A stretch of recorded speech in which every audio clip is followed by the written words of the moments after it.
Thank you, Sarah. My name is Bjorn Hansen. I work for Union County as a transportation and land use planner, and was serving on a committee for Indian Trail as they were updating their master plan for transportation earlier this summer. And something they identified is that US 74 serves as a barrier to their town since some of the reduced conflict intersections have come online. It can be difficult to cross the street, and then word came out about a couple funded projects through the North Carolina Department of Transportation. One is to 6-lane US 74 for the remainder of the town from Rocky River up to essentially the Monroe Expressway, and the second is a project that I coordinated with Sarah with and the DOT last year to consider implementing a recommended grade separation project over the railroad tracks at Rocky River and Old Charlotte Highway, which is a horrible set of intersections. And so that was something that then highlighted the opportunity to look at improvements on US 74 to potentially have another bridge over US 74 to help address the connectivity issues between both sides of the corridor as these subsequent improvements are made. So that was the motivation for why we're here today. So comprehensive transportation plans, why do these matter? They are required for everywhere across the state. So regardless of where you live in North Carolina, you are impacted by a comprehensive transportation plan. Not all roads are on it. You have to meet at least a minimum level of volume and hierarchy. The area for here, for Monroe, for Indian Trail, for most of Union County is maintained by the Charlotte Regional Transportation Planning Organization. At least a couple members of the board here have been members of CARPO in the past. You recognize their work, you recognize the complexity of their work. And the North Carolina Department of Transportation is a key stakeholder in CARPO. They're also a key stakeholder in approving comprehensive transportation plan amendments. It's essentially a dual key approval. CARPO recommends approvals, and then the North Carolina Department of Transportation, through their board, agrees with those modifications. This plan is used all the time. It's used to establish the universe of potential projects to consider for funding. It's used by planners such as Lisa and myself when new developments come along to say how wide the road should be, what kind of improvements should be made, whether right-of-way should be reserved for future roads, and also for making recommendations for railroad improvements. The fact that we were able to get that railroad project at Old Charlotte Highway and Rocky River funded was because we could point to the comprehensive transportation plan and say it recommended a grade separation of this intersection. So we were able to say, this is consistent with the plan, we have a proposed design, here's the cost, and the DOT said, yep, this is needed, let's put the money on this project. It doesn't get into intersection scale projects. That's why we work with you and with other municipalities and with the DOT on our critical intersection program, because that gives us a plan to work from on smaller projects that are often easier to implement and can be done in a shorter time frame. So what did Indian Trail identify? They identified some new connections. They identified some deletions of road improvements or extensions, and some additional improvements. One thing they recognized is that you have Wesley Chapel Stouts and you have Rocky River Road, both having bridges being funded or built across the railroad tracks. That makes it easier to move east or west between Old Charlotte Highway or Monroe Road and US 74, but you still run into US 74. Rocky River currently has the straight across movement, that's great, but it has a signal associated with it. Wesley Chapel Stouts, similar in terms of having a reduced conflict intersection with a signal.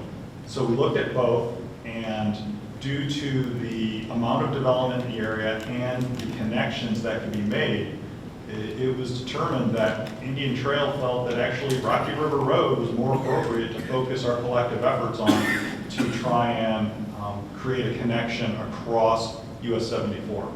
by virtue of the connection to the airport, the industrial park area. Yes, some development is occurring at the intersection at US 74, but it might be easier to implement a bridge and connection ultimately to the Monroe Expressway. So that was their recommendation. I said, I'll bring this up to Sarah.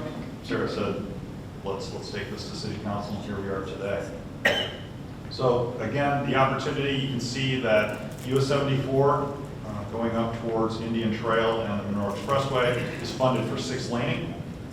This intersection project here, smaller green dot, is the bridge project that connects into the airport area, which is down here. The question is whether Monroe, and this is wholly in Monroe, so this could be something you can take forward. It's not like partially in the county where we would need to be a part of it. Would you want to request an amendment of CARPO to make this amendment to the Comprehensive Transportation Plan? What that allows you to do is then submit it in future funding cycles to be evaluated for funding. The benefits of this grade separation project, because you're impacting US 74, it could be funded at the statewide tier. Funding is available in North Carolina in 3 tiers. Your first one are your interstates and your main US routes. That's like the Monroe Expressway, US 74. Those get the first bite at the apple. They carry the most traffic. They carry the most truck traffic. They're the priority. Then you have your secondary level, which is the regional level, which is your remaining US routes and your NC routes. Then you have the division tier, which is your SR routes. Rocky River is an SR route. If this were just a project on Rocky River, they have a very low chance of getting funded. If you can claim that there's benefits to US 74 by putting this bridge project over it, it could compete at the statewide tier, which makes it much more competitive to be implemented. Again, the benefits are that it connects employment corridor near the airport and the Monroe Expressway. Long-range plan for Union County is to have US 74 and the Monroe Expressway upgraded and designated as an interstate all the way to Rockingham County from 485. That's a big deal for economic development. We've spoken with Monroe, Union County Economic Development. They agree with this concept. It helps connect the communities on both sides of US 74, especially as you're talking about 6 or 7 miles of 6-laning US 74. It's going to be even more difficult to cross that corridor and can separate the 2 sides of the communities, both in Indian Trail and Monroe. And it helps improve US 74. Just because the Monroe Expressway was built didn't mean that the traffic reduced on US 74. It spurred new development. It also shifted development away from other parallel corridors such as maybe 218 or Old Charlotte Highway onto 74 and the Monroe Expressway. So there's still a need to improve US 74. In terms of the process, this is not a 1-month type of endeavor. This is a sustained commitment. The first request is to have a local resolution saying we want to go through this, then go into CARPO, having them agree and opening up the public comment period, go through a month of public comment, receive the comments, analyze it, see if there's any kind of modifications or concerns that were brought up that should be considered in the request. If you still want to move forward, you then reaffirm it with a resolution saying, yes, we want this to be amended. It then goes to CARPO, where they will chew on it for a month and then they'll make a decision the next month. So you should anticipate this taking over a half of a year. And we've been through this process several times. Generally, it's pretty smooth. I can point to a couple examples where it's kind of contentious. But if you do your homework, it goes through the process fairly smoothly. So the request of Monroe is just for your feedback. This is solely within the city limits. So if you want to proceed with this and you've got it, that's perfectly fine from a county perspective. If you'd like to work with the county in any way, we're happy to support you going through this process. But this is something that started in an Indian Trail process, identified it as a potential opportunity, carried it over to Monroe, and that's where it is. Just want to help make sure that if it's a good idea, that it actually is completed through the process, and if it's not, it is stopped at the appropriate time. So I'm happy to answer any questions that you may have. I know this is me. I live out in Alabama too, so I have a little more other perspective on the, it's got to happen. My question is there's a lot of, I'm wanting to understand there's a lot of things that have not, that are all, they're slated to come up. There's a Dollar General out there now. There's other things that are coming. And this requested action and piece, I'm just assuming the connectivity and all will work well once all of that's done, or what is that? There's no design. Okay, so what does that look like as far as, I know it's going to help, and is an important piece, but how does that figure into what we would be deciding on today? Just Well, I would assume that the decision would just be whether you want to propose a grade separation of the CTP. It doesn't mean there's a design associated with it. It I just see. says that you want to consider the concept of it and the public comment and and some of the more technical analysis that may come from staff could help you with that. But it starts with saying you want to I explore it understand. further. So that we would get to that conversation at another time where that could be more specific, I guess. But there's still not going to be a design No, I associated understand that, with this. I understand that. You just want us to ask you to support. We like to. Yes, ma'am. Yes. You need a formal vote or So consensus? this is,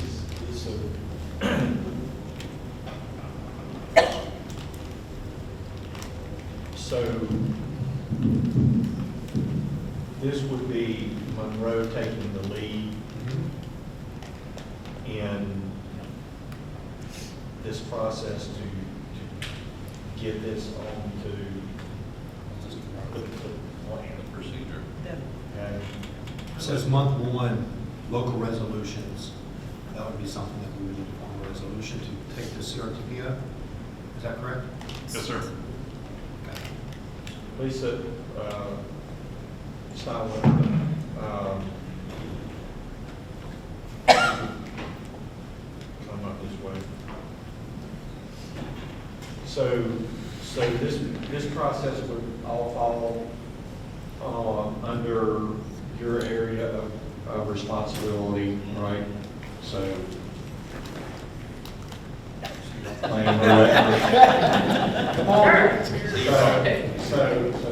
have the resolution.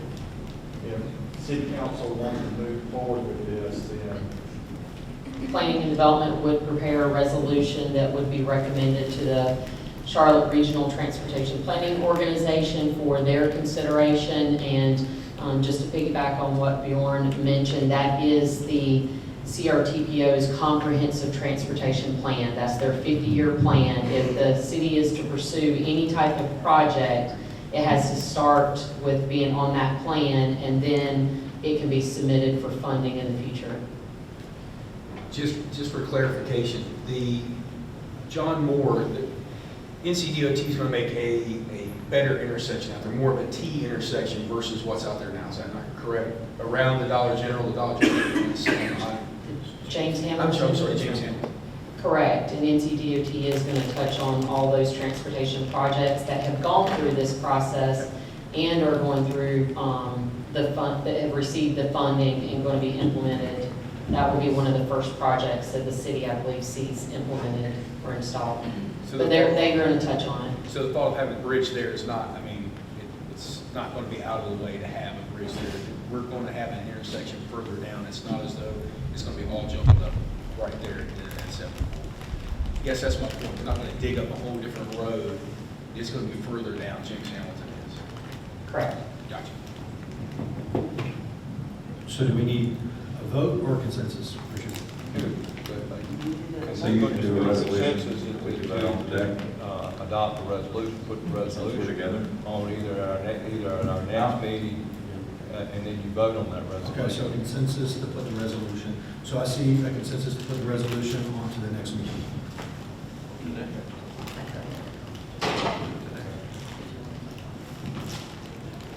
all right, so we have a consensus. We will be bringing a resolution for city council consideration and starting this process. Thank you for your time, and we're happy to work with you however you request it. Thank you, Dawn. Thank you, sir. Thank you so much.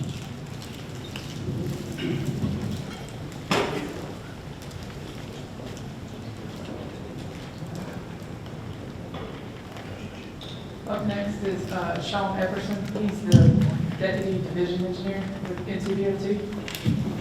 He's a fellow UNC Charlotte classmate. How's everybody doing? Okay. Bless you. So, for agenda today, we're going to just talk about the Division 10 team, kind of who we are, what our org chart is real quick. You can ask as many questions as you want.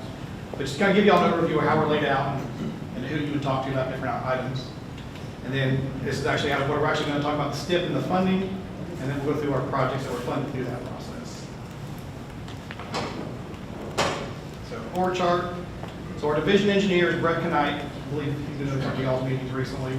I'm the deputy division engineer. Then we have our division maintenance engineer, who's Felix Obregon. Our division construction engineer, which is Matt Hunter. And our division project development engineer, which is Lee Ainsworth.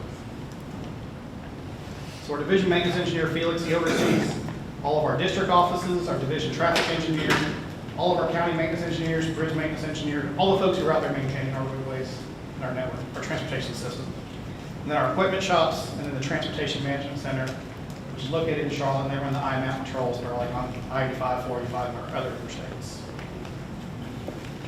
And then our division construction engineer is Nat Hunter. He oversees all of our resident engineers. These are the folks, the engineers and teams that actually implement our construction projects, get these projects built and on the ground, and then open up for use by the public. And then our utility engineer, again, they're responsible for helping us get our utilities moved and get all that out of the way so we can actually build our roadway projects. And then Lee Ainsworth, he's our project development engineer. He oversees all of our design teams, our folks who are actually doing our in-house designs, and the folks who are overseeing the firms who are doing our other designs, so getting our projects designed so again, so we can go buy the right of way, move the utilities, and eventually construct those projects. So Division 10 primary points of contact. For Union County, our district engineer is Amelia Helms. She covers Anson and Union counties. Her staff covers everything from driveway permits, encroachments, development reviews, coordination on capital improvement projects, municipal projects, resurfacing maps and updates. And our Union County maintenance engineer, should have corrected this, David Gillette retired at the end of August, so that position is currently vacant. But his office is the ones that are out there, fixing the roadways, fixing the potholes, fixing the ditches, making sure everything on the roadway system is working as it should after we built things. Our division traffic engineer is Zach Gardner. His team, maintains our signs, pavement markings, traffic signals. They look at speed limits, safety investigations, capacity improvements for our various roadways. And then our division planning engineer, Theo Gatea, he's our primary coordination with our local MPOs. Bjorn was talking about coordination with CRTPO. Theo will be involved in that. He goes to all their meetings. Kind of help, it's kind of the intermediary between us and CRTPO and the various municipalities a lot of times in the DOT when it comes to those planning type activities. So talk about a STIP update. Bjorn hinted on, or talked a little bit about the SDI process and how it works, and it being broken up into 3 buckets. We've got our statewide funds, that's 40% of our allocated funds. 40% of our funding that's going to go to the SDI processes in our statewide tier. 30% is the regional impact. Those are your NC routes, US routes. And then division needs tier, all your SR routes, all your pedestrian improvements, aviation improvements, all come out of that bucket.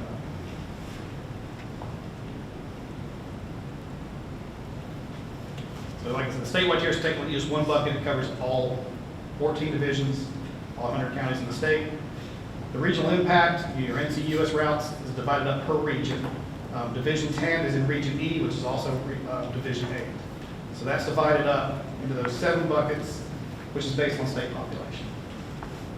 And then your division needs tier buckets, 14 divisions, and they're divided up equally. So Division 10 gets the same amount of money as Division 1, Division 14, 7, and all the other ones. So this slide just kind of shows how everything is scored. not going to go into a whole lot of detail, but you can look through that. When we look at things, congestion, benefit to cost, safety, freight, and all these things are factored into it, and then it comes up with that quantitative score. The statewide tier is 100% based on that quantitative score. So however well it scores in the statewide tier kind of dictates what projects get funded. In this most recent, we're going through P7 right now, and there were 20 or so projects selected in the statewide tier. Division 10 got 13 of those. One of those is in Monroe, which is this Old Monroe Rocky River Railroad grade separation crossing. So Division 10 did really well in that. I mean, 13 of the 20 projects funded is not a bad deal. Then the regional impact is 70% quantitative score, and then the rest local inputs, local input points. And the local input points come from the local planning organizations and the divisions. And once the local input points are put in there, that new score is factored out, and that kind of shows you how the score projects rank and kind of indicate what projects are going to get funded. Division needs here, same scenario, but the difference is it's 50% quantitative and 50% those local input points. So here's, not so good news, but P7 funding availability calculation. So there's 4 primary components. It's the initial allocation, which is how much we think we're going to have over the next 10 years. They reserve an amount for inflation, so they say, hey, obviously projects are going to cost more expensive, more money in the future, they'll be more expensive, so they hold money back to account for that inflation. Then the variance adjustment, you'll see on the next slide where some of these come in, is basically how much we thought we were going to spend versus how much we did spend. So if we have a negative number, that means we spent more than we thought. If we have a positive number, that means we spent less than we thought. And then the amount committed is how many projects we already have committed for funds and how much that total dollar allocation is. So statewide mobility tier, then North Carolina has over $1 billion available. That's how we had 20 projects funded, and how Division 10 got 13 of those. Regions are different. Obviously, you've got A through G. Division 10 is in Region E. We're sitting at a negative $471 million. So what that means is we're not going to get any new projects in the regional tier this go around.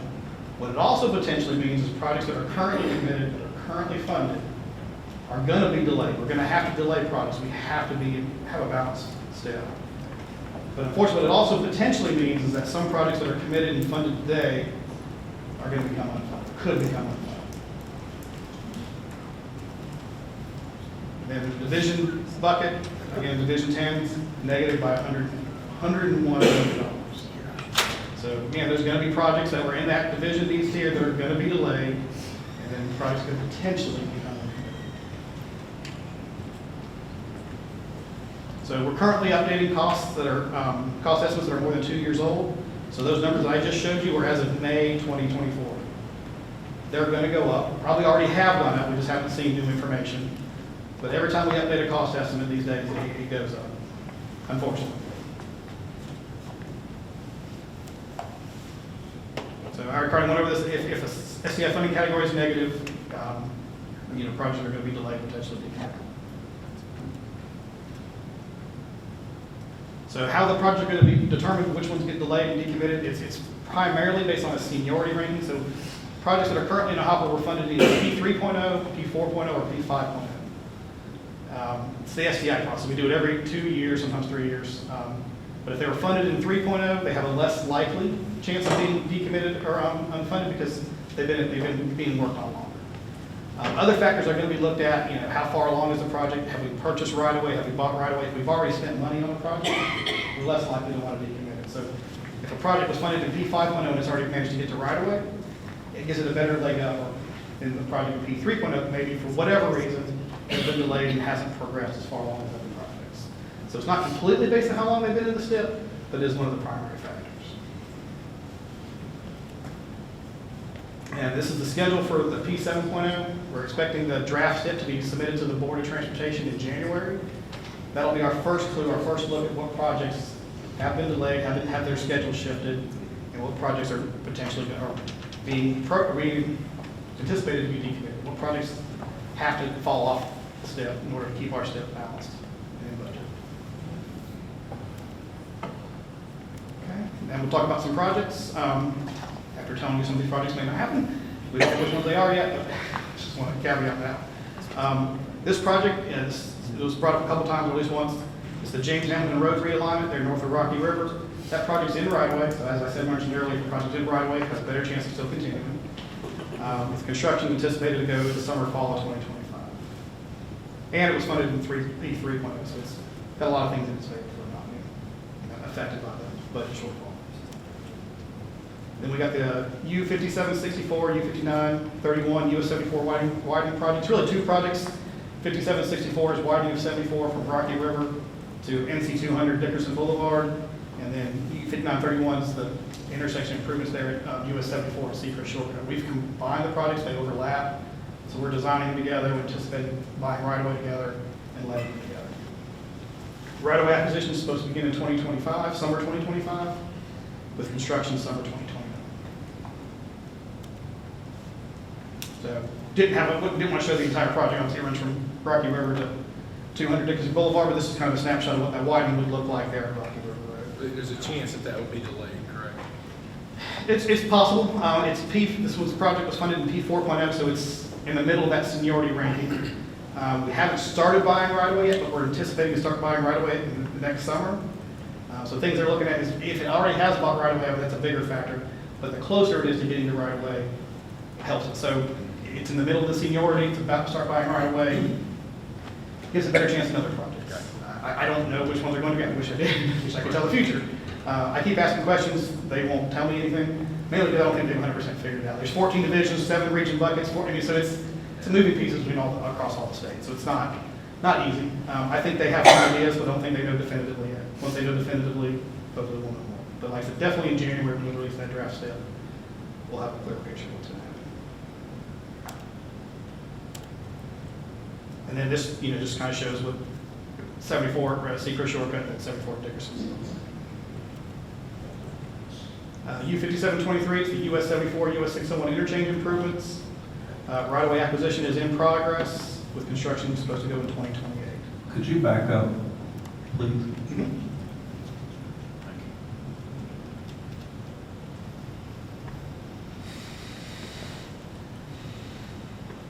can see it better there, like I put on that screen.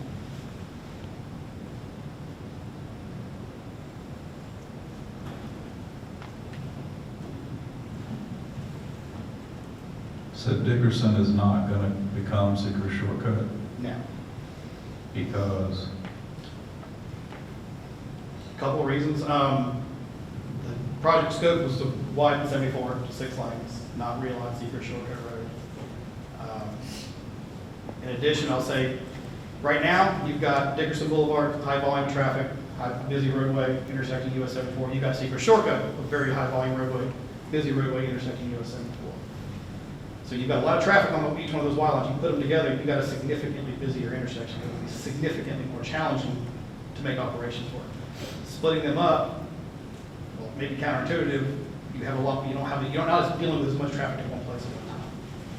And I don't know how much of that traffic's actually going straight across. If you look at the volumes from Secret Shortcut, more of that traffic's turning left heading into town versus making the right. So if there's not as many traffic turning right, they're going to fault not as many of them making that left onto Dickerson, therefore they wouldn't be going straight across.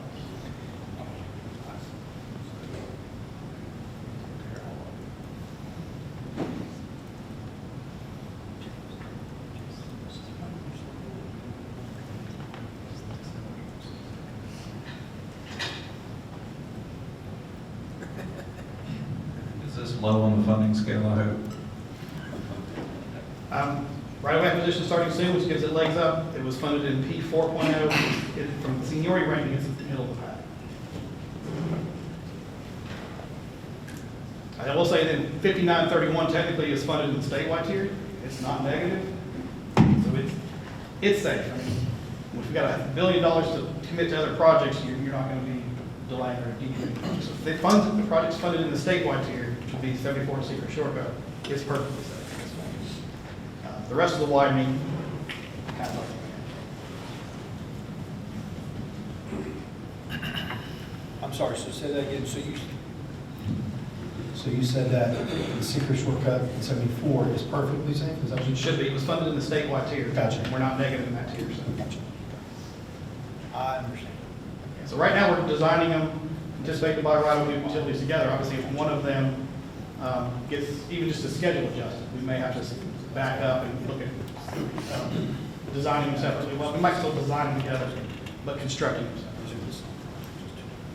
But they could happen independently. One doesn't require the other one. It just makes sense in our mind because they're funded at the same time, keep them on the same schedule, just build them all at the same time.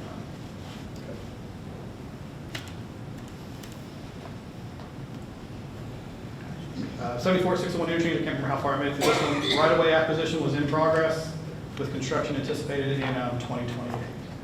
So because right-of-way is in progress and it was funded in P 3.0, actually it was also funded in the statewide tier, it should be a pretty safe project. Actually, being funded in the statewide tier should be pretty safe. So U-4024-601 widening from US 74 up to the Monroe Expressway. Right-of-way is supposed to start in 2027, construction in 2030. This was funded in the regional tier, GM were negative $471 million, and in P 5.0. So unfortunately, based on seniority ranking and the fact that right-of-way is far out, this project has a higher chance than some of the other ones we've talked about of being adjusted at schedule or being potentially decommitted. 6031 Charlotte Avenue widening. It's widened from 2 to 4 lanes, basically east of Dickerson to west of Dickerson. Right-of-way is supposed to be in fall 2028, construction 2030. It's in the division east tier, which were not as negative as the regional east tier. It was funded in P 4.0, so kind of middle of the pack for seniority ranking. And the division tier, which is not as much negative as the regional east tier. So I don't know how it's going to fall out, but it's a project that has the potential to have a schedule adjusted and potentially be committed to. So some non-STIP projects, these are projects that didn't go through that SDI process. These are projects more funded locally. This is Olive Branch Road at NC 200. This is a project where we're going to realign Olive Branch Road, tee it up a little better, put in some various turn lanes. We just recently got this project funded.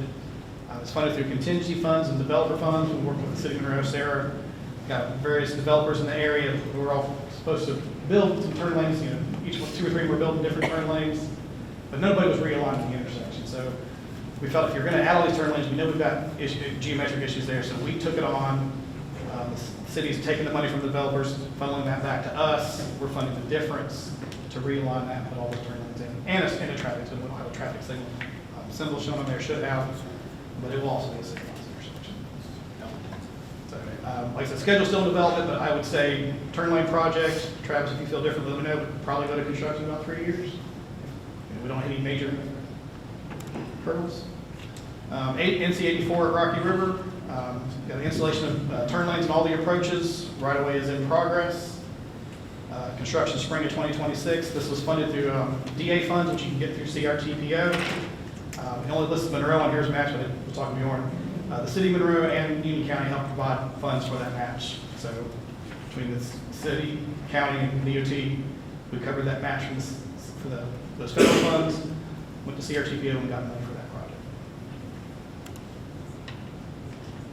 This is the 74 Concord Avenue Bridge Replacement Project. Construction is supposed to be in 2026. Another bridge replacement project, NC 200 over Stewart's Creek. Construction is 2027. We've got some various resurfacing that will be under contract this year. I'm not going to read through all those unless you want me to. We are doing standard resurfacing under a lot of these roads, and I know it was mentioned earlier in the presentation, micro resurfacing. We are doing micro resurfacing on a couple of roads, including US 74 and then the Secret Shortcut.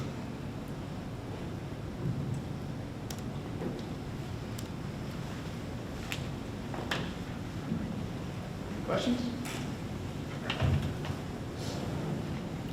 Thanks for all the great news. Yeah, sorry. I told Sean, you gotta be happy before I You're doing real happy and well and brought an empty bucket. Yeah, unfortunately, I do want to, and I should have mentioned this one on that slide. You know, part of the reason why we're overcommitted in Region E is we've got $3 billion worth of committed projects that are currently committed. That's $500 million overcommitted, which means we should only have 2.5. So a lot of people are asking, you know, so why does Region D or Region C, which Division 5 is Raleigh, why do they have money? Well, they have less projects that are committed. So it's not that we're getting less money than these other folks, it's just that we're over committed. So we have, like I said, $3 billion worth of committed projects in division, or region E, it's 10A, should be 2.5. So why is that? A lot of factors. Tells me that our, yeah, hard to say. I mean, what it tells me is our project is seeing maybe higher cost increases. Maybe we had more projects. Maybe we had, I have to look at the number, maybe we We're had in more with projects. Mecklenburg County too, correct? Excuse me? We're in with Mecklenburg County Yes. too. So you- Correct. You can say it. It's Charlotte. Well, it is. But in the end, it's not because we don't have as much money, it's just, we're overcommitted, you know. $3 billion worth of projects is awesome. The fact that it should be 2.5. Yeah. And it sucks, because it sucks that projects that people thought were gonna happen, that we've been working on, we're gonna have to back off. I don't like that, but it is what it is. But still, $2.5 billion worth of projects Oh, yeah. in our two regions. I mean, like I said, some of that's 8, I don't know what that breakdown is. But, you know, and then Division 10, you know, we're over programmed by $108 million, and every division gets the same amount of money. So we've got $824 million worth of committed projects. So again, it's not that we have less money than the other 14 or the 13 divisions, it's just that we're more overcommitted than some. We're less overcommitted than, actually, I think we're the worst overcommitted, never mind. But, but yeah. So it's So does need and safety not kind of contribute to some of the funding? So the STI process, the funds that go through STI aren't based on how much we have as a total pot across the whole state. It's not based on funding. They take into account safety, capacity, congestion improvements when they're determining that qualitative score and how they rank. So it does go into which projects are picked, but it doesn't determine how much money is available for that 10-year program. The 10-year program is how much money we're getting from gas tax, car sales, you know, tags, all that, both on the state and federal level.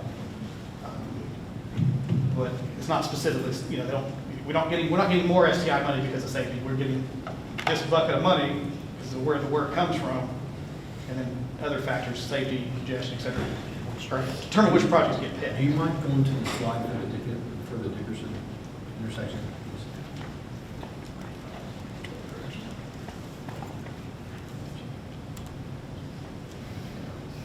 This one? No, Dickerson Boulevard. This?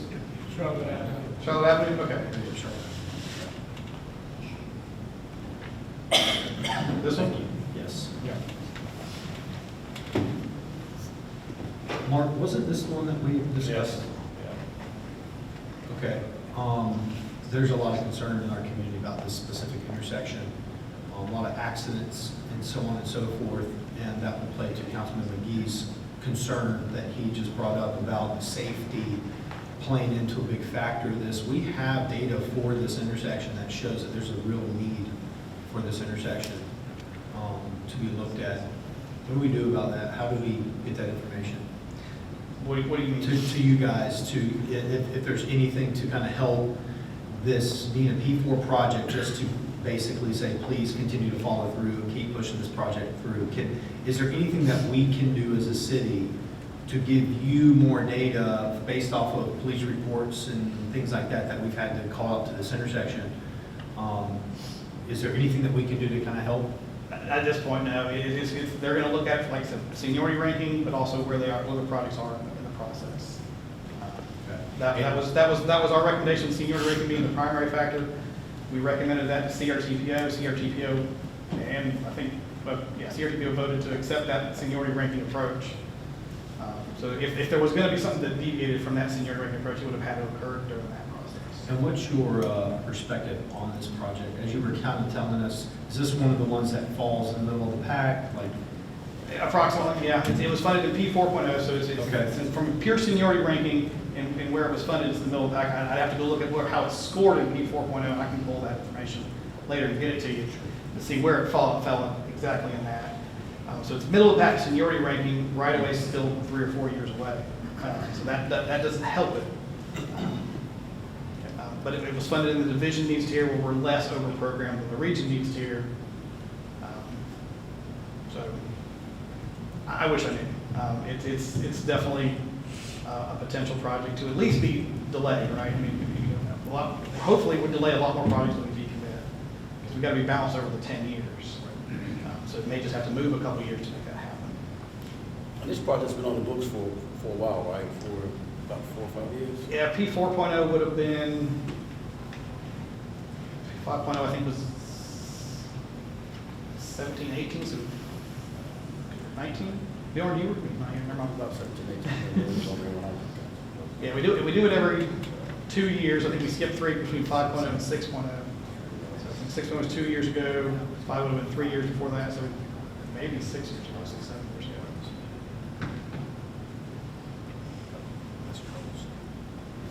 So one of the major concerns in this area is what's labeled as Hess Tire and Auto, that the entrance and exit on and off of Dickerson right there. What's not showing is that the main branch of the United States Post Office is that building directly behind that. There's a lot of accidents. And when you look at the accident report, you're just looking at the intersection itself.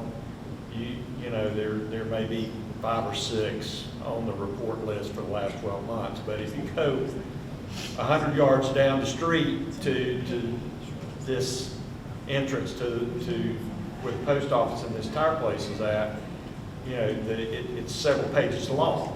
Yeah. For the number of accidents and whatnot. Is there anything, and I know this is probably not a question you can answer on the fly right here, but is there anything that we can, or further conversation we can have with y'all concerning that particular entrance into the U.S. Post Office right there? I mean, the movement, is there something else we can do right there, right now, to improve that safety? Potentially. So I know, or I believe that your staff's already brought that to our staff's attention, because our division traffic engineer, Zach Gardner, was asking me about it, and I think he was talking specifically about that location and closer to Old Charlotte. But I recommend we do the crash issue for that entire corridor between Old Charlotte and wherever the meeting is. Can't remember the name of the road. My dentist is on the road. And look at it. So yeah, there's a potential. We'll see what our crash study shows and see what we can come back with. But there's a potential we could implement something before this project was to construction. Yeah, that's what we need now. Because we got 5 lanes out there today. That center turn lane is wider than our standard 11, 12 foot lane. I think it's 14, 15, maybe 16. So there's the room technically out there to reallocate, put some kind of median in without actually having to widen the road. That's when things get expensive. If you got to move that curb line, move that drainage, you got to buy right away, it becomes very expensive. That road's already pretty wide, so there should be, do some more measurements for certain. It looks like there's room to put a median out there without even widening the road. So if the crash study supports it, that we pull, and the city, we would require, anytime we kind of do an access project like this, it changes people's access. And people right now can turn left and right out of those driveways. To restrict that access to where they're right in, right out, before we'll do a safety project, we would require the city to pass a resolution to support that project. So we're pulling the crash data, see what it shows. If we think it makes sense, we'll talk with Sarah and her folks, and then if we're going to pursue a safety project, do that, y'all have to pass a resolution to support that. Those folks are not going to be happy about having that restricted access. It can be very needed from a safety standpoint, but still not going to make those businesses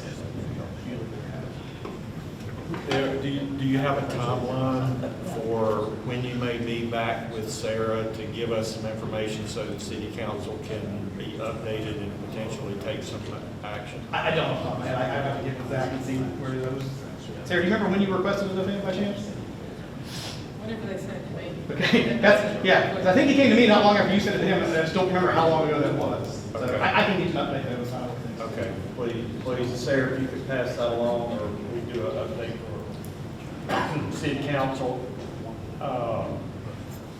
maybe in a strategic meeting soon, that would be great. Thank you. And if council wouldn't mind, Sean, if you back up, I think just one, or to the secret shortcut in Dickerson. If council also has interest, I'd like to know more about the sort of, I don't know, allowance to do 2 bad intersections instead of creating a new one, just because it carries more traffic, because it looks like Euclid Avenue is still connecting to Seeker Shortcut, which is right there at Burger King. I'm sure everyone here has almost had a head-on collision right there at Euclid and Seeker Shortcut in 74. Sorry, it's my daughter. If you wouldn't mind, I'd like us to have more information on if this could be put on hold so that, I mean, it makes much more sense to connect Dickerson and Seeker Shortcut and get rid of that angled intersection, which was basically just paving a cow path back in the day, long before there was a Highway 74. Just a request. The reason that it wasn't done that way is because you don't want to put the traffic from one intersection in with another intersection, is that correct? Two reasons, but yeah, that would be my reason for not doing it. I mean, I remember years ago, me and Jim Lloyd talked about this, and the more traffic you put at one intersection, the more congested it's going to be. It does seem counterintuitive to split them apart, but then each individual intersection is less congested. 74 gets more green time, traffic moves better. But the second reason is it wasn't part of the scope. Part of the scope was to widen, one of the scope was to widen US 74. Not to fix the other. Right, well, so 5931 scope was to improve that intersection.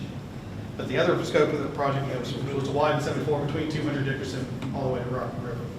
And where is Seeker Shortcut on the list of being widened and improved? Seeker Shortcut as it goes from 74 to the expressway. So No, for that whole road, but from there to the expressway. it's not a funded project. It's not a funded project at all, No. and it is extremely unsafe. I'd have to look to see if it's even, I would assume it's in the CTP, CRTPO's Conservation Transportation Plan. But I'm not sure off the top of my head, and I can see if it was even submitted in P 7.0 as a potential project. I don't have that list in front of me, but I can find out if it was. That would be great. But again, that would be a project that would be funded through the division needs tier, which right now is negative. So even if it was submitted, it wouldn't, there's no way it would be picked up in P 7.0, maybe in P 8.0.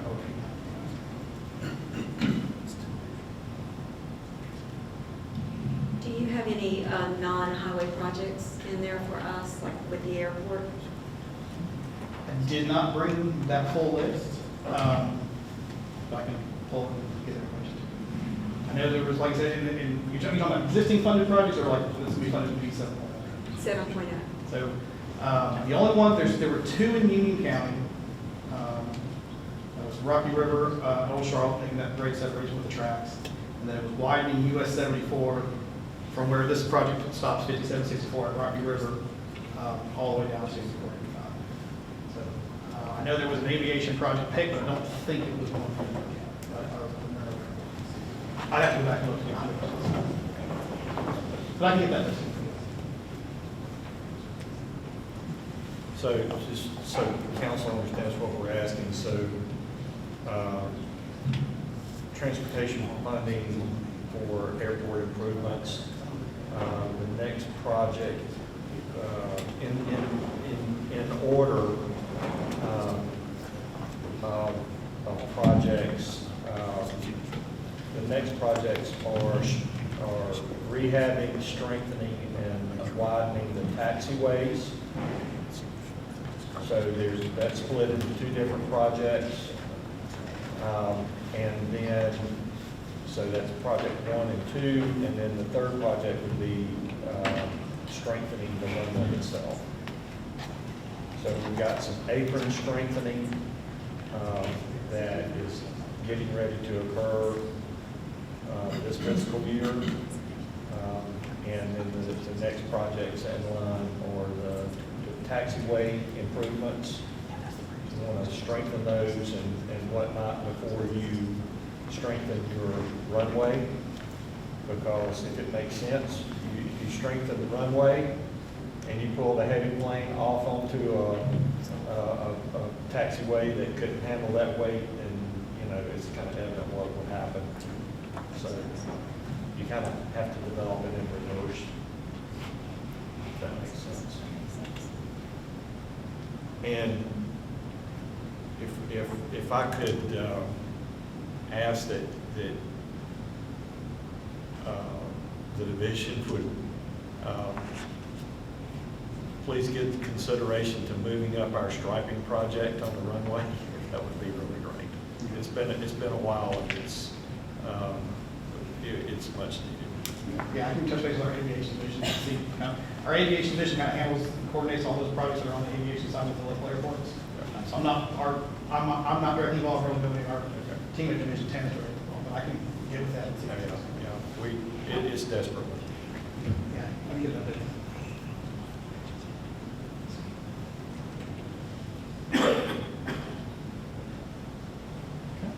Anything else? Any other questions? No questions. No questions. Thank you so much. Thank you. I appreciate it, thank you.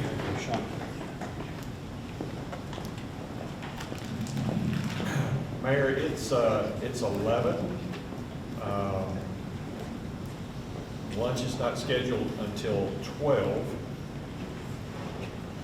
So we can do either one of two things. We could go into discussion of council priorities and whatnot now.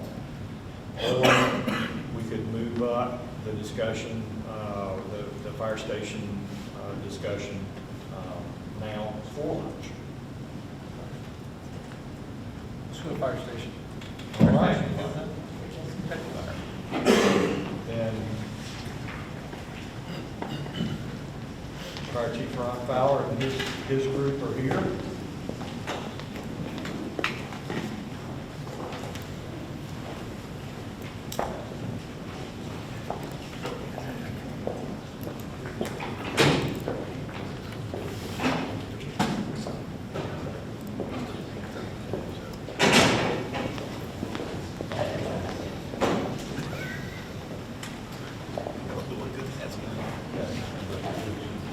You feel better? Absolutely right.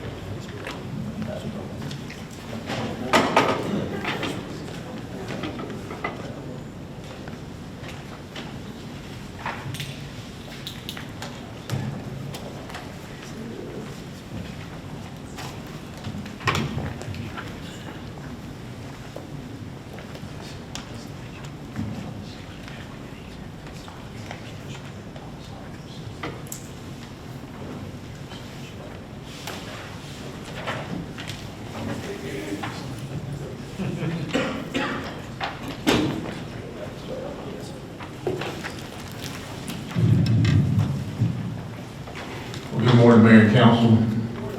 Mr. Manager, thank you for the opportunity to share with you today on some of the fire department needs, particularly the three items we'd like to speak about. One is Fire Station 6, to give you an update on where we are with that and kind of our timeline and some decisions that we would ask for from the council. And then also we'll speak about our Fire Station 1, Fire Administration Headquarters facility, and then talk a little bit about our future needs. I would like to introduce our staff who are here and two guests that are here with us. We do have with our architectural firm, Mr. Shane Cates, who's with Stuart Cooper Newell Architects, and also Mr. Chris Langham, who's with DR Reynolds Construction Company. And any questions that we may have for them, they'll be here to answer those for us. As far as our staff, we've got Deputy Chief Greg Collins and Deputy Chief Brian Kinley here. We've got our Fire Marshal, Division Chief Kevin Regoli, and Kevin Regoli. I'm sorry, Kevin. I'm sorry, sorry, Kevin. That's the tough thing about having two fire marshals named Kevin. But anyway, Kevin Philman, Division Chief Kevin Philman. So thank you for being here. Two of our battalion chiefs, Chief Travis Digoff, Chief Johnny Blythe. So anyway, thank you for this opportunity to share with you today. So let's talk a bit about Station 6. Miss, did you have a question? Or, oh, I'm sorry, I thought I saw you raise your hand. Okay. So, Station 6, as you may know, we've identified that need for that fire station just to give you a little bit of history there. This is in the northwest area of the city, up in the Secret Shortcut, Rocky River Road area, where, as you know, there's certainly a lot of growth up in that area. So we first identified that as what we refer to as a service gap, based on the response times to that area. It was also identified back in our 2017 and our 2022 accreditation site visit as an area that we needed to improve those response times. It was also a factor in our 2018 ISO survey that we conducted then. So here are some key actions to date that have been done to address that need. So we do have a site identified. It's on Secret Shortcut. That is actually city-owned property. And actually that property was gifted to the city, which came from result of the Poplin Place development. Through that, because of, it's kind of a long story, but that developer ended up actually donating that 6 acres to the city. And it is in a location that's acceptable based on our station location study that we had conducted back in 2022. We do have a contract or an architect on board, Stuart Cooper Jewell Architects, and they've done quite a bit of work in the design of this project. Stuart Cooper Jewell is the same architectural firm that did the new police station and also the senior center upgrade. So they've got some history with the city and certainly do a good job. So in February of '23, the council adopted a capital project ordinance and a reimbursement resolution for this project for a not to exceed amount of $12 million. That was kind of the cost projection at that time. Council has allocated 12 additional positions to open that station. And as you recall, to open a fire station, it's a minimum of 12 positions to do that. That's 3 shifts of 4 personnel on each shift. So those positions were allocated and hired and trained, and we were able to open that station in September of '23. So it's been open for just over a year now. Certainly we have seen a tremendous improvement in response times in that area. And so that's really been good for the community, been good for the city. Was also a good factor in this last ISO survey. And of course, you'll hear more about that at our meeting next Tuesday. If I could digress just 1 minute, I should make a public apology to our city clerk on that meeting for next Tuesday, when Councilman or Manager Watson and I talked about doing the special meeting, and we talked about holding it at Station 4. When I shared that information with our Ms. Robinson, I failed to tell her that it would be Station 4. So that's the reason you saw 2 of those notices come out. So I apologize to Bridget for that. But anyway,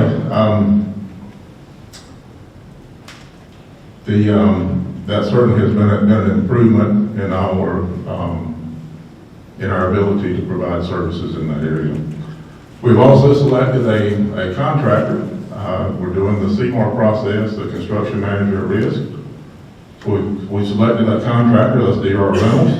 They come very well recommended. They've done a lot of fire station projects they've done Concord and some other areas, and certainly do a good job. So our station programming, design programming has been completed. So we have a draft site plan and a draft schematic design and a draft floor plan that will actually be shared with you today, and would like to get your approval on those. Those are included in these slides, but you've also been given a handout that's a little bit easier to see on that handout than it may be on the slides. So our current facility, again, we're in a house. We're leasing this house up on Rocky River Road there near the expressway. That is working out really well. We have our reserve truck there for that engine. We've got a new truck on order. It's still about a year out. And again, we've got 4 personnel assigned to that. As I mentioned earlier, certainly tremendous response time improvements. Our projected new station opening is 2027. We'll talk some more about that timeline in just a minute. So this is the site that the city currently owns. It's there on Secret Shortcut between Willis Long Road and Rocky River Road. And again, this was 6 acres that was previously gifted to the city, and it just so happened that it's in a location that is would be appropriate for that station. So this is the proposed site plan, and as you see, the traffic or trucks will be able to come in. I don't have a pointer, but they'll be able to come in on this lower side. They can Secret Shortcut, running vertical there. Trucks will be able to come in. There's a pointer. Who's got it? Need one? I do need one, yes. Police always looking after you, chief. There, I appreciate that. That's my police friends there looking out for me. Always, don't forget, like I said. To be fair, we have one coming at lunch, but anyway, we'll borrow this one. We'll borrow this one now. Here you go, sir.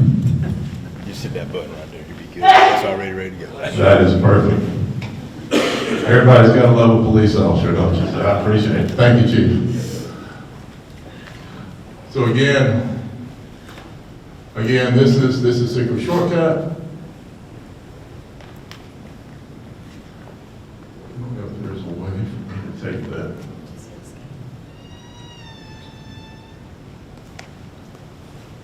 Secret Shortcut. Of course, the trucks could come in. These will be drive-through bays. These are the bay areas of the station. There's also what we call a bypass lane. So if there's other trucks or companies coming there to do training or whatever, and they're not housed here, they're able to to come and go around the station. We've got visitor parking here in the front, and then we've got parking around the back as you see. So let me move on to the next slides. So this is and again, you've got these in your handouts here as well. This is the proposed design of where we are now. Of course, this will be the main entrance of the station. This will be the public entrance. This would be the bay areas, of course, we're looking at the front of the station.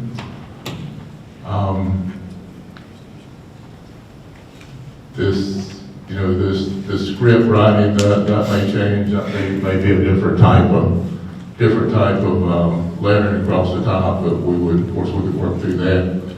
But what we're looking at is just the basic design of the station that we'd like for you to see and give your thoughts or input on. This is just another view of the front of the station as you see there. Another view of the station from a different angle. And then what you see is the side of the station there on the lower part of the slide. And a view of the back of the station.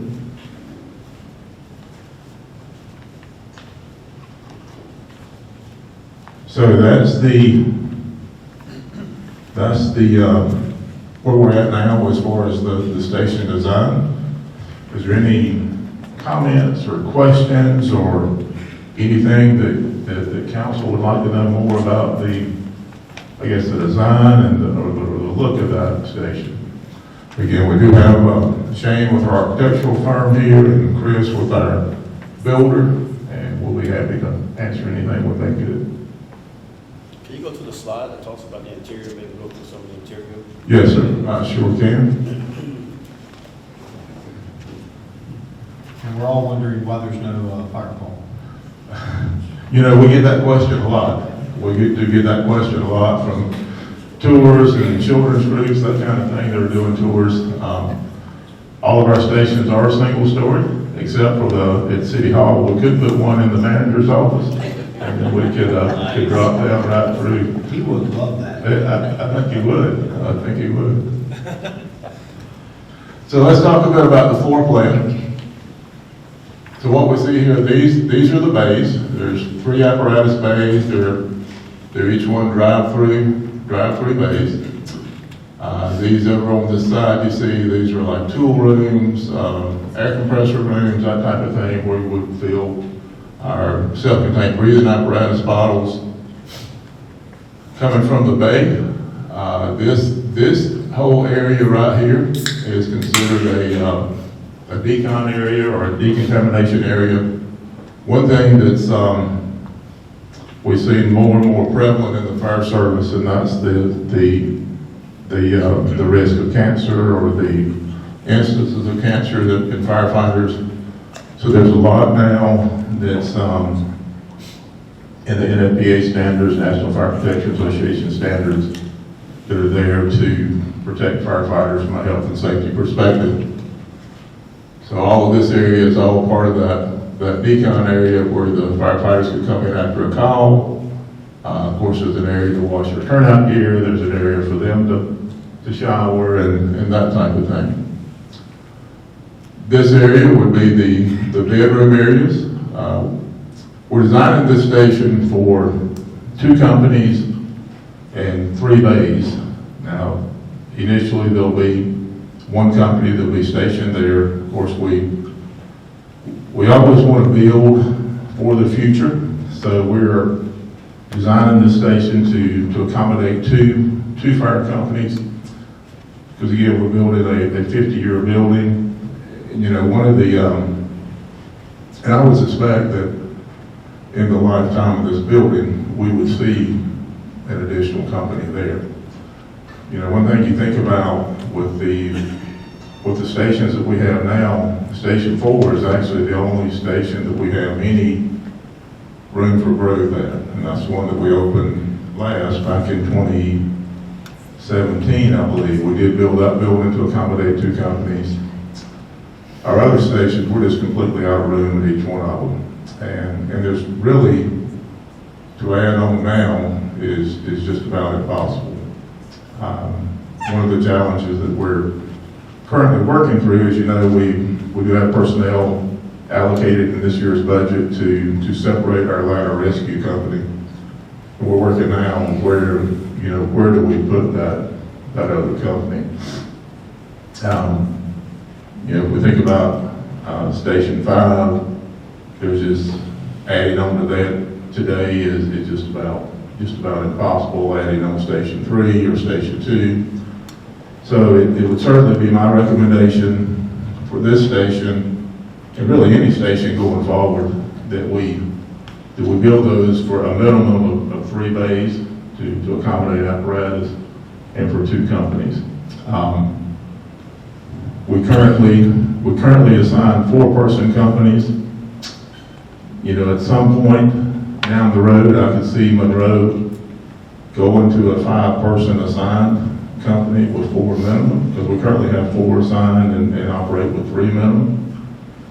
We do see other departments that have that ability to do that, to always maintain a minimum of 4 firefighters on that truck. Of course, the other thing is, you know, whether it's an additional battalion chief that may come on somewhere down the road, or a shift safety officer, or a shift inspector, that type of thing. So from that perspective, I would recommend that we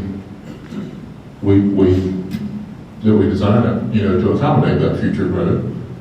This will be the bedrooms around the side. There's toilet areas, restroom facilities here, laundry room facility right here. This would all be the what we call the kitchen and day room area. This will be the exercise room, where we have exercise equipment for the firefighters to work out in. And coming up here, and this may be coming in from the front entrance, we've got a lobby right here. There's a a conference room or a small training room here that will accommodate 12 people that we'd be able to bring another company or 2 companies in for training there. Office areas here, another small 6-person conference room there, and what we call a watch room, or room here with computers to accommodate the firefighters. Any questions on the floor plan or the layout there? Now, will this fire station have opportunities for rental space, or you're not going to do that? We do not have a community room or a meeting room planned for this one like we do at Station 4. The one at Station 4 works out really well. It's been very well accepted by the community, but we currently do not have that included in this plan. Chief, do you know how far it is from this location to Station 4?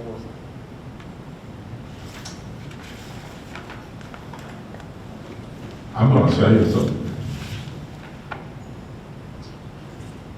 it's about 2 miles, but I may be, that's just a guess. I don't have that exact, that exact miles.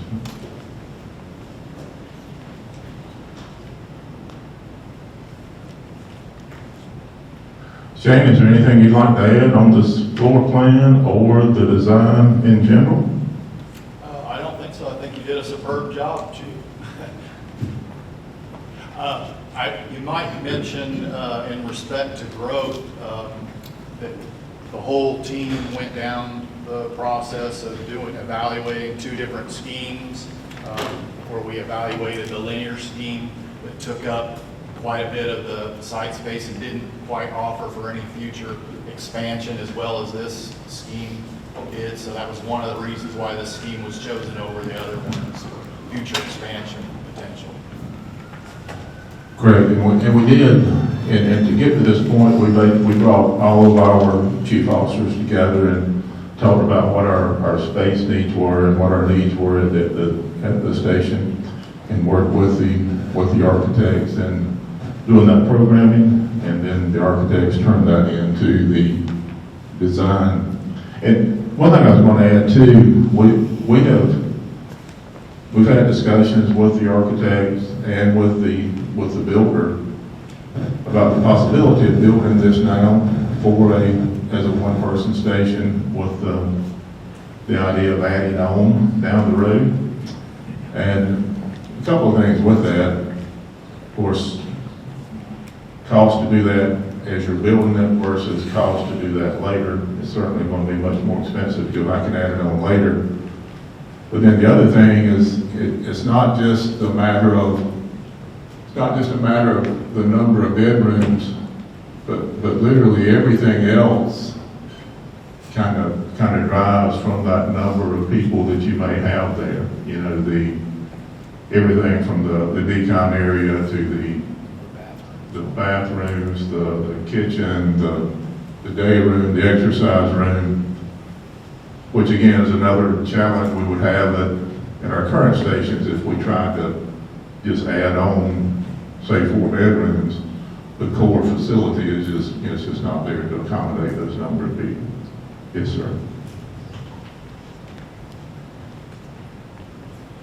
The chief alluded to it earlier, but that section right in the middle of the floor plan right there, decontamination,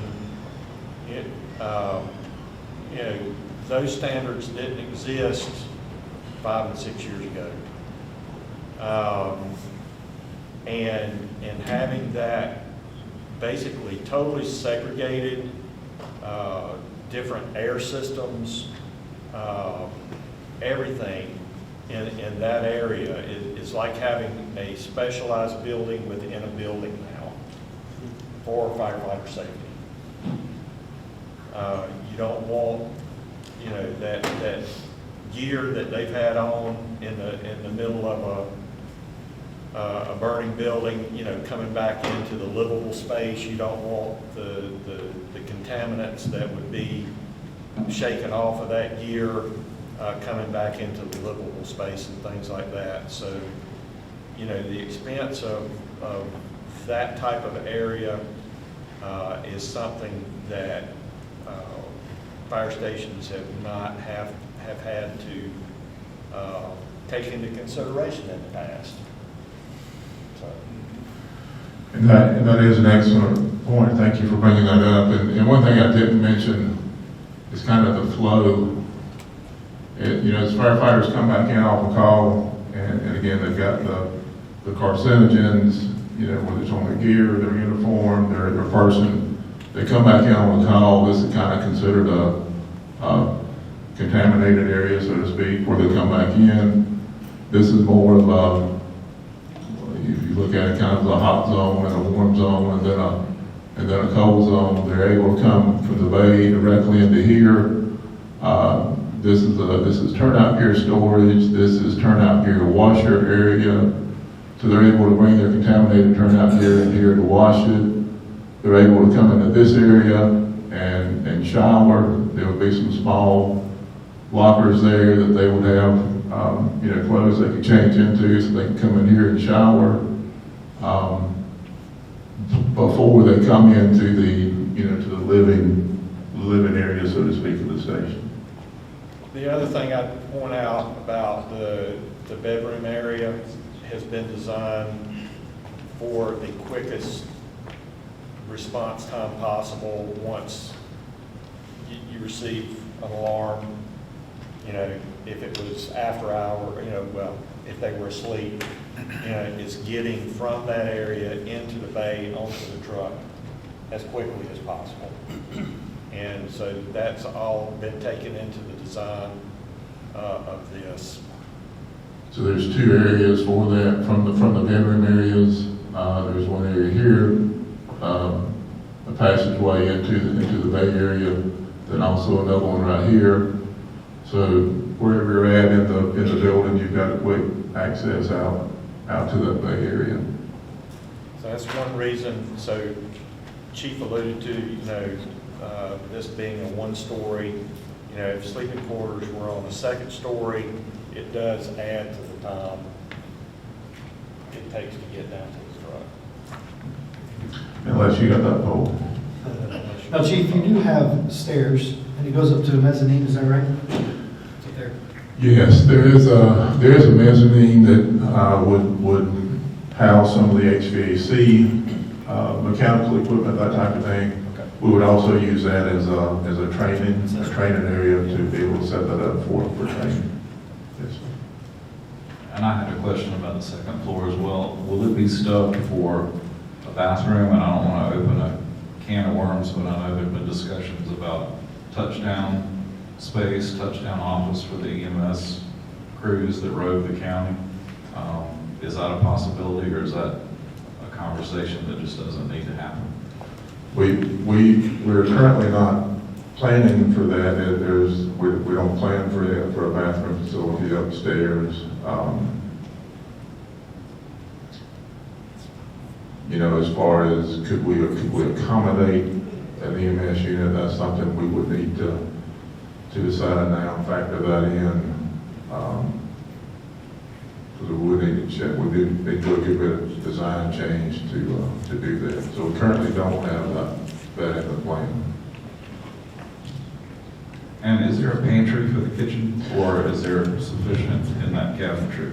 There are actually 3 pantries because we have 3 shifts, and so here in the right here, I believe that's the 3. Shane, is that the 3 pantries right there? Yes, there's 3 tall cabinet pantry lockers for the 3 different shifts versus a walk-in pantry. There would be 3 pantries and actually 3 refrigerators. You have 3 shifts. The shifts actually, you know, buy their own food that they fix at the station. As I've often joked before, you can leave a $20 bill laying on the cabinet at the fire station, and it'll stay there all day. Lay a Snickers bar down. But yes, right, you leave a Snickers bar or a half a Subway sandwich, and it's going to get eaten.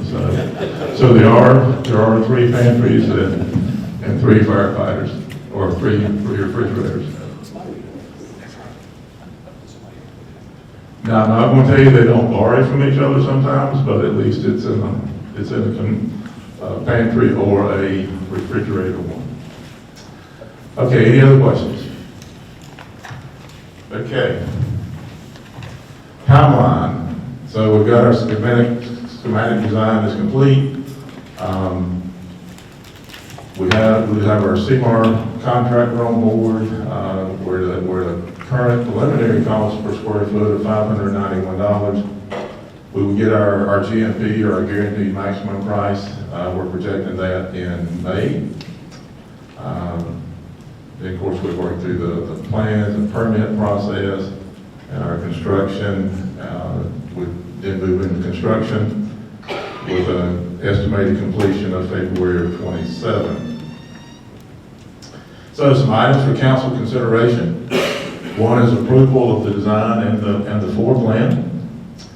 Another is the actual big approval of the cost estimates. And these are estimates, and Mr. Langman may want to speak some more to this. This is an estimate that our contractor has provided us at this time. And this is just based on the preliminary design that we have. So this is certainly not a binding price to them. We will get that guaranteed maximum price again a little bit later in the process. So that's currently at $591. Now that's based on the footprint of the building. That really doesn't include, there's about 2,000 square feet in that mezzanine. All this is figured into that $9 million price here, you see. So it kind of depends on how if you divide it by just the footprint, or if you add that other 2,000 square feet, it makes the cost per square foot go down, but the total cost is still the same. The soft cost, and that's an estimate, a rule of thumb, 20% of 1.8, so a total cost estimate of $10,800,000 at this point. And again, we would be able to have more specific numbers when we get that guaranteed maximum price, and we'll bring that contract back to you. So one of the decision points during the design was whether or not to put this facility on a standalone septic tank field or connect it to the wastewater collection system. And connecting it to the wastewater collection system, and you're going to have to correct me because I know I'm going to say the wrong number, but in round numbers, didn't it add about $100,000 to the cost of the building? Approximately $200,000. Because the line goes from this property across the road, and I want to say it's more than 1,000 feet, but in generally in that number. My thinking in leaning toward the connection to the wastewater collection system was future cost of maintenance, repair, the size of the field and the facilities that are going to have to be installed on that property to do that. And it's, long-term cost, I think the waste treatment connection would be more advantageous. I agree, and that is the direction that we're heading. We're actually working with our Water Resources Department now. They're doing some preliminary design work, and we're going to continue working with them and to see exactly how we can do that and be the most cost effective, and certainly be much better down the road or now and in the future to bring sewer to it instead of doing a private system there. So. Mr. Lang, was there anything you'd like to add? I appreciate you coming, and I hate to... No, go right ahead, sir. No, sir, Chief. I think you covered it well, and I would just like to commend the council members and the manager and you. I work for the construction company, but I am a retired firefighter, and the fact that you are paying attention to cancer and building the facility for your firefighters for the future. That's an excellent thing. And the price that we have given the chief, that is based on historical data. That's based on what we are currently buying out for another Concord station right now. So that's not just a reach up there and grab number. There's a lot of thought that has went into our number, and we pride ourselves on going forward. When we do give you that GMP, there are no surprises. We've given you the number that we feel very comfortable with. Thank you, sir. We're looking for action. It looks like approval of the design floor plan. That would be a motion for that. So moving for the approval of the sign and floor plan. Second. Okay, I have a motion and a second. Those in favor, please signify by saying aye. Aye. Okay. For the approval of cost estimates. I second. I have a motion and a second. Those in favor, please signify by saying aye. Raise your hand. Thank you so much. Thank you. Okay, the next item is the discussion on the fire department headquarters facility. This will be the Fire Station 1 and Fire Administration combined. Council may recall, we've had this discussion for a number of years. In fact, actually, when the city was building the new police station, we had the discussion of building that new Fire Administration headquarters facility then. However, we felt like the Station 6 was a more pressing priority, so we moved forward with it. We certainly still have the need for the new Station 1 headquarters facility. Currently, the Fire Administration is located on Church Street,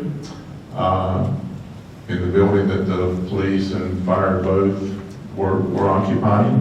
Of course, as you know, the city has sold that building. We were in there in a portion of it with what was a 5-year lease. That lease is until September of 2028.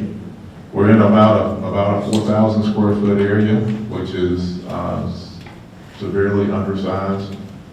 We've actually been in there we moved in there and was separated from public safety to separate police and fire, so we've been in there since 2000. And we just outgrown that area. We've had a couple of space needs studies done, conducted that indicated that it's just simply not enough space. Fire Station 1, as you know, is located there in City Hall on the first floor of City Hall. Again, have just simply outgrown that area. Of course, as you know, that building was built in 1974, so has hit its 50-year mark. We have an engine company, our ladder and rescue there, a battalion chief. The bays are just simply full. They're outdated. When they were built, fire apparatus was not the size it is today. So we just simply outgrown the bays. We've outgrown the living areas. We have 9 firefighters that are stationed there. So we have just simply outgrown that facility. Some of the challenges that we have there is just, the need for plumbing and electrical system upgrades. Of course, as you know, that building is not sprinkled, which creates a challenge for us in the sleeping areas. Since the building is not sprinkled, then those bedrooms have to have windows. So we can't just put the bedrooms anywhere in the building to meet the code. And then also, as the manager mentioned earlier, the decontamination needs. Of course, when that building was built, that was not even on anybody's radar. So there's just really no space in there to meet those current standards for the decon areas. We discussed this with the Public Safety Committee earlier this year and presented to them 5 potential sites for a new headquarters facility. The committee did recommend the site near the police department, which was actually the site that was considered when the police department was built back in 2019. That was the plan then, that the fire station would eventually go on that same site. So for that, we have environmental testing underway. That's currently in the process. And we've selected Stuart Cooper Newell again as the architect for that process. We have done what we call the programming phase, where we met with, again, all of our chief officers, met with Stuart Cooper Newell, with Ken Newell of that firm, and Shane, and discussed what the needs were. So from that, we do have an estimated building size. Now this is it's all preliminary, but this is an estimated building size of approximately 42,000 square feet. Again, that would house the apparatus, the Fire Station 1 operations, and the fire administration. And again, we're building that not just to meet our needs today, but again, to meet our needs in the future. But what we can, as much as we can project that 50-year life of the building. That's a little bit easier for me to do now than it was 30 years ago, because when I think about that, I've seen the last 41 years and the amount of change that we've seen. So I really see that need in building to meet the future. So this was a conceptual plan that actually, as I mentioned earlier, Stuart Cooper Newell did the design for the police station. And this was the conceptual plan that they did back in 2019. And just to orient you, this is Charlotte Avenue. Charlotte Avenue there, and this is Crowell Street. This is Church Street coming into Charlotte Avenue. So again, the conceptual plan then was to locate the police department here, which is basically where it's currently located, and then put the new fire headquarters station right here. There's two options. Both of these, the apparatus bays would basically line up with Church Street, so that as the apparatus are coming out, they can come out on the Charlotte Avenue, go directly up Church Street, or right or left on Old Charlotte Avenue.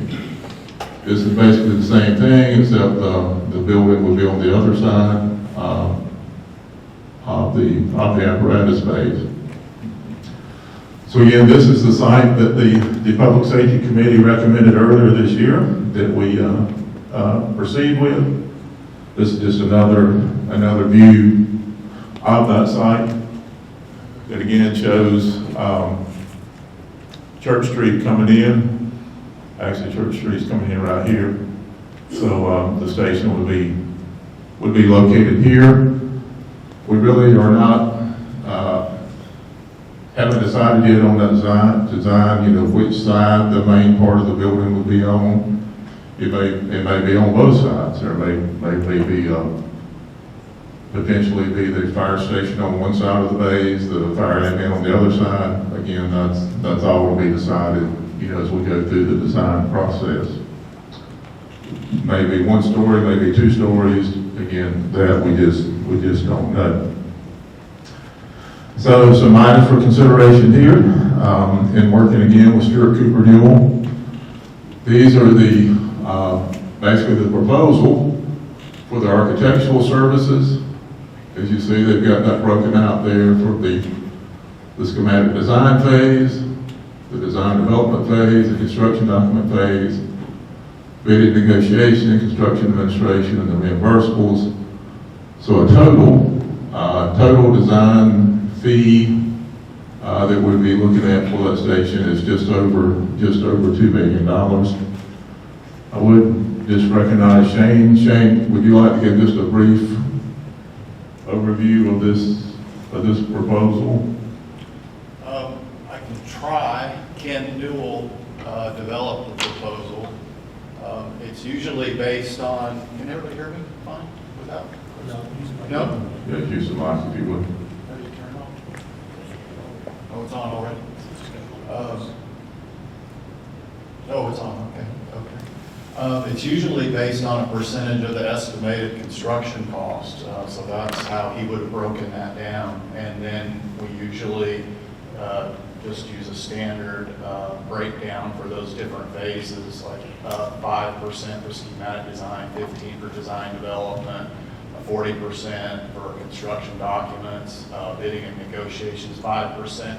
Construction administration goes back up to 15 to 20%. So that's just very broad-based description of how that fee proposal would have been put together by Ken. Any other questions? Did that answer your question? Yes, you did. Thank you, sir. Thank you. So we're looking for council direction here. If council would like for us to proceed with the design services. Manager Watson, I don't know if you have anything you want to add to that, sir? Well, I think that we have a couple of things that are critical.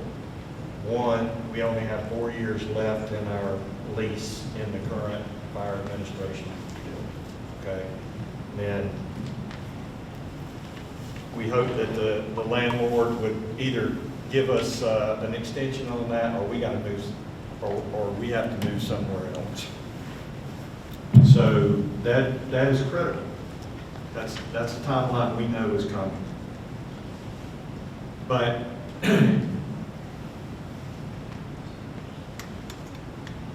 in addition to that, the city has some other needs. One being the potential replacement of City Hall. Mm-hmm. So that's something that City Council really hasn't discussed. Okay.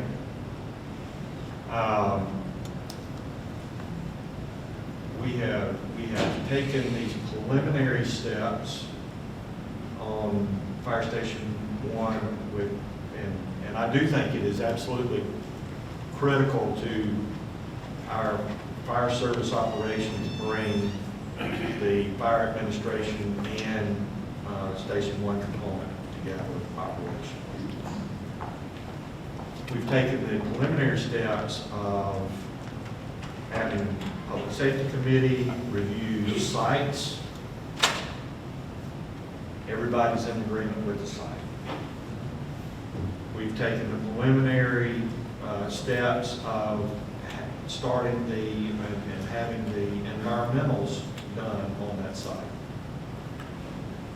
That process has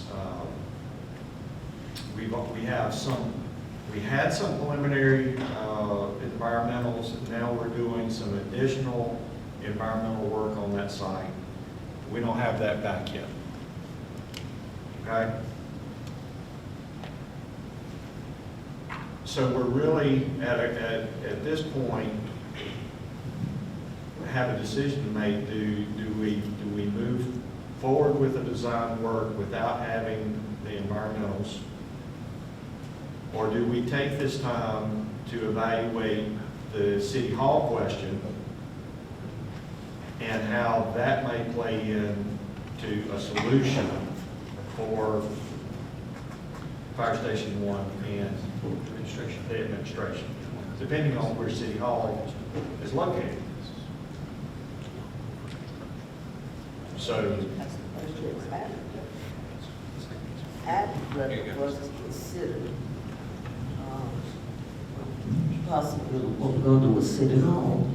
So I don't know who can incur both jobs at the same time. So we should look at it, especially when we don't have all information on this.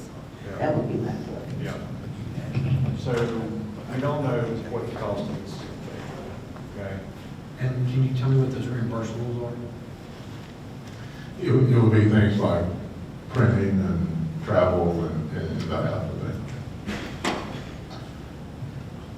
So really, we're up against a timeline. We need to be making decisions about where fire admin and Station 1 is going to go, or what we're going to do with that. And we have this question of City Hall. And yes, both of those combined have a pretty hefty price tag to it. And The idea of potentially, if we were to move City Hall and then potentially make current City Hall fire administration in the station, then that would kind of, the cost would be lower than building two different or separate buildings. Then we could put a fire pole in. There you go. I was looking out for you. I was looking out for you. That's so wrong in so many ways. So I just had to add that little bit of levity to that. Yes. Okay. So if we were to repurpose City Hall into a Fire Station 1 city administration, we haven't looked at that. But it So sounds really, like it hinges on the discussion of City Hall. it hinges on the discussion of City Hall. So that's where we need City Council to give us some direction. Because then on the reverse to that would be if we decided to redo or keep City Hall, where it is, and then repurpose it or have it, right, for City Hall, not moving it, then to Sir Louis' point, then maybe moving with, looking into Fire Department 1 and administrative headquarters in another location, then would probably make more sense. But to do two different buildings, brand new, cost, that would be expensive. Yeah. How does that figure into the 4-year timeframe that we're up against? That's a good question. That's the unknown. That's how quickly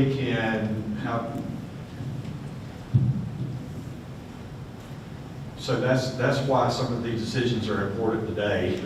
Yeah. Because that will give us, yes, sir. This may not be worth anything, but knowing that you're considering repurposing City Hall as fire administration, it might be prudent to go ahead and cut somebody loose on a very early design stage of the new fire station and administration to see if it will actually all fit on there. Because we are a little bit concerned, if you'll recall, that access drive that leads up to the wash bay building, it needed to be moved down, limiting our available space further because of a conflict and a busted old terracotta sewer line. So it might be prudent to engage in a preliminary design phase to figure out if we can actually get everything that you want on that site. And then Are if you it- talking about the current City Hall or Yes. across the street where the wash bay is? Across the street where the wash is. And that might inform your decision about whether or not to repurpose City Hall as part of fire admin. Do you have sites in mind for the City Hall? Yes. Just, Parking lots, I think. just a parking lot. In front of basement? Is that the parking lot? No. In front of City Hall? In front of City Hall is one, but there's some other sites in downtown that have been mentioned. Potentially 5 points. I like to see the campus. I do too. So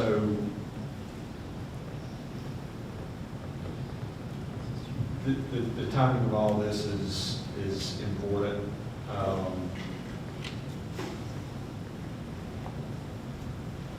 If it's the direction of City Council that you would like some sites to be brought back to you so that you could, for a replacement City Hall, perhaps that might be the next step.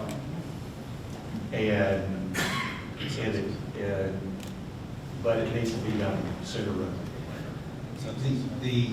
The location is across the street that we're discussing here for this particular fire station 1. Even if we do the EPA testing on it, here's my concern. We have a wastewater treatment plant. We have roads. I would say that where we're going to put the new City Hall should be limited to the property that we already own, that we don't have to go out and purchase. And if we do that, if we continue forward with sort of what we're doing here, we can use that if we want to put City Hall directly across the street and just flop these two locations if we're going to separate. In other words, City Hall could become, if it's possible, would become the admin and Fire Station 1. Then the testing and everything we did across the street would be bad. We could roll that into building a new City Hall directly across the street. Wouldn't be lost. In other words, not wasting Or more. there's a number of pieces of Yeah, property. so you're not wasting your money by moving forward. You're simply just saying to yourself, we need a new City Hall. It's either going to be where it's at now, moving the parking lot, or it's going to be across the street. We need to make that, we need to limit it. Whatever money we would spend on that, we would still be able to use it. Right. One thing I would recommend in considering this, that we bring an architectural firm on board to basically do an assessment of the City Hall building to see what would be involved in renovating that to put the fire station in.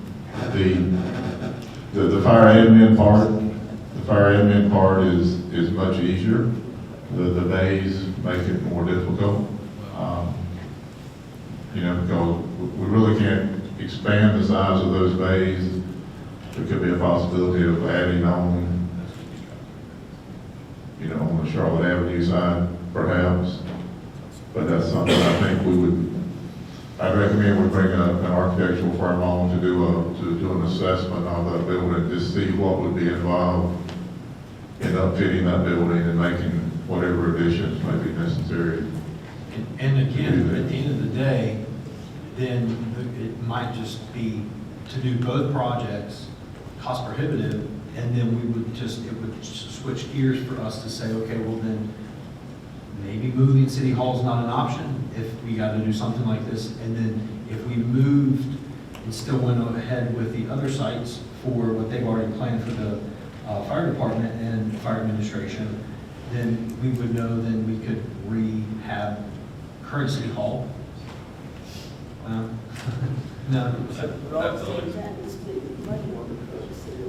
Right. It's almost kind of. So you want a consensus on site selection options for City Hall?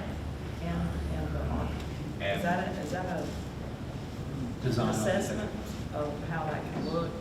We repurpose that whole building, is that a piece to add to this? I think that's a place to go. I don't know. Yeah. Somebody tell me. Here's the bottom line. We need a fire department, or do we need a City Hall? Yes. I'm not trying to be rude. Yes. But, Yes. That's really the bottom line to it. Do we need a fire station, or do we need a new City Hall? But That's kind of, I understand that, but I'm just telling you from my perspective, what we've heard yesterday and what we've heard today is, we don't have endless money. I mean, we can't just move forward on projects and hope to fund them in the future. We have to, we have to be cautious with what we're doing. So do you need a fire station? That's the first thing. That's the priority, if that's what we need to do. If we have to stay in City Hall for a little bit longer, then we have to stay in City Hall for a little bit longer. That's just my opinion on it. If we can do both, that's fantastic, but the priority has to be the fire station. I'll just be honest, I don't think it's either or. I think we need to look into whether we can simultaneously do them. Especially if we've got available city property. I mean, I get what you're saying. Yeah. But if we've got available city property to potential sites for City Hall, and we just need some additional information so we can make an informed decision. Yeah. How about a consensus on City Hall site? Considering the site for the fire department, break for lunch.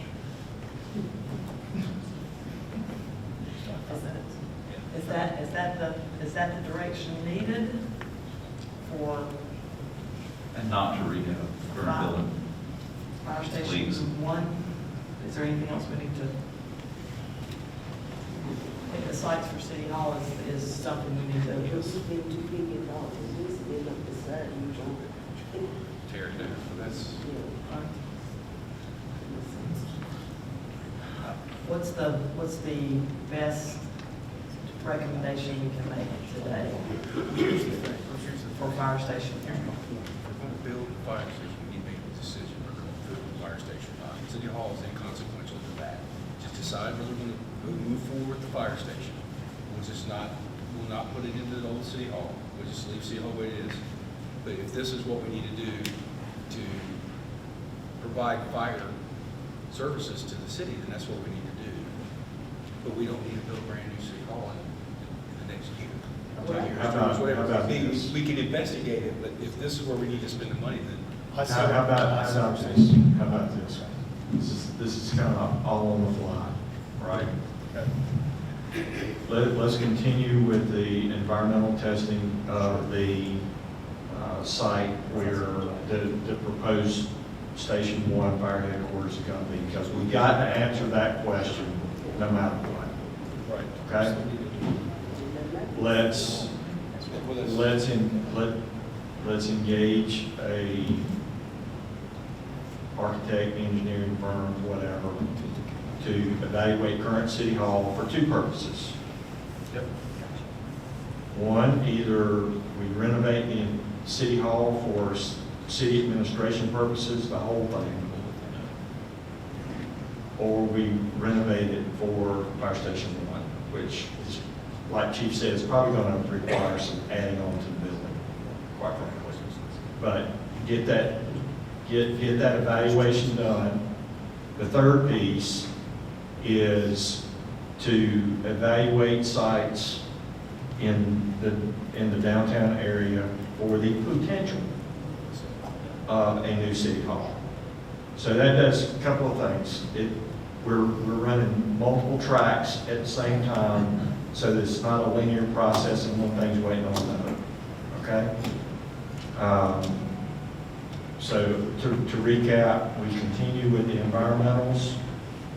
No preliminary design, just environmentals on the site. We engage the appropriate firm to evaluate City Hall and see what we can do there for one purpose or the other. Then we look at potential sites, city-owned preferably, for a new City Hall site in downtown. And then we bring all that back to City Council, and then you can give us some additional direction, because I think this is step one in the process. Consensus or vote on that? A consensus would be fine. Madam Clerk, you get all that down? All right. Okay, thank you very much. Just two quick things. We're not asking for any decisions on this today. This is just for your information. Just to be looking down the road, thinking down the road as far as future needs. Probably the next priority will be Fire Station 3. Was that building was built during the public safety time. Was really never built as a firehouse. We've done some upfits and renovations to make it work, so to speak. But that would be kind of that next need that we'd be looking at from the fire department perspective. Of course, you see it's just severely undersized,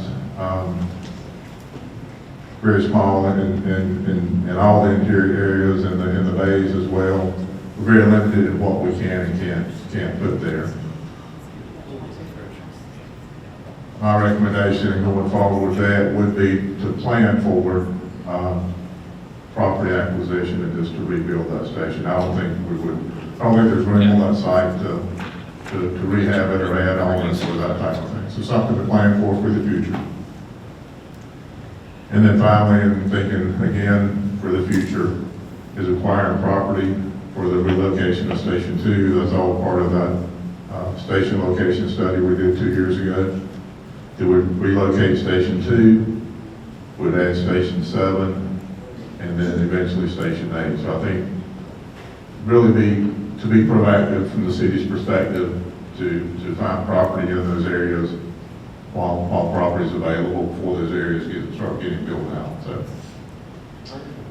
with that, any questions or comments, anything that I can answer, please?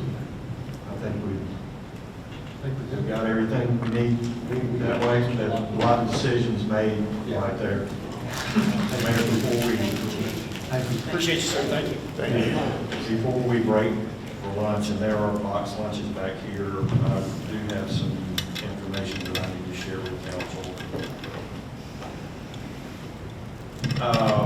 We have had Monroe police officer hurt this morning.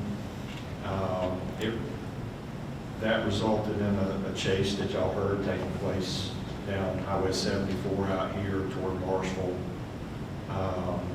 The suspect ended up taking his own life. Our officer is fine, it's not life-threatening, but there were some injuries. So we want to remember those folks. So our police chief and some of the command staff are visiting that on the road here. Mark, the suspect may be alive. We don't know. The suspect may be alive, they're airlifting, I think he did have a pulse, is what we were just told, so. So make you aware of that. So we do have lunch, and it's box lunches, perfect for our working lunch. But I will leave the schedule to you. Okay, all right. Well, let's call for recess, and remember, we will start getting into a little bit more of a working lunch, discussion lunch with the council. And if any one of you guys have any of those cards or index cards that you would like to bring up, please do so.